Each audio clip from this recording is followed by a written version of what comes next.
Hi team, just wanted to make a quick video today about the collective and what we're moving through and what we're clearing.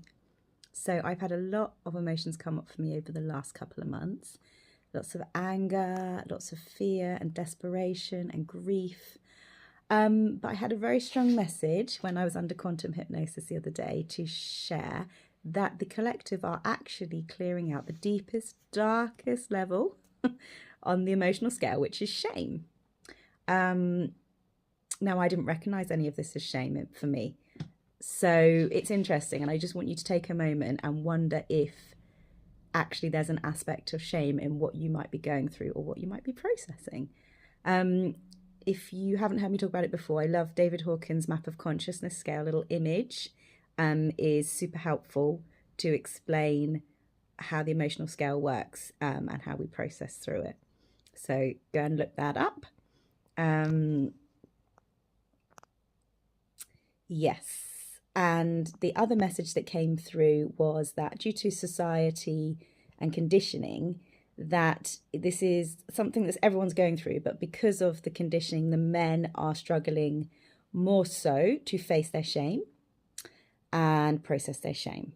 So it's for us women in our roles as practitioners and guides at this time to really support any of our super male practitioners that are out there, really supporting people with emotional and energetic healing work. There's loads of them there.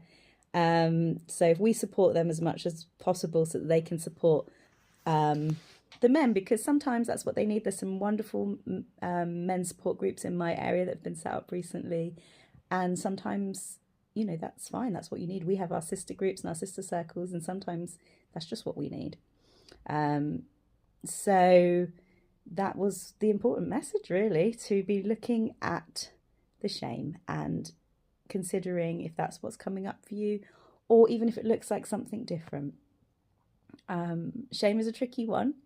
And one of the things I would recommend best to do is to practice the heart coherence that I've already shown in other videos.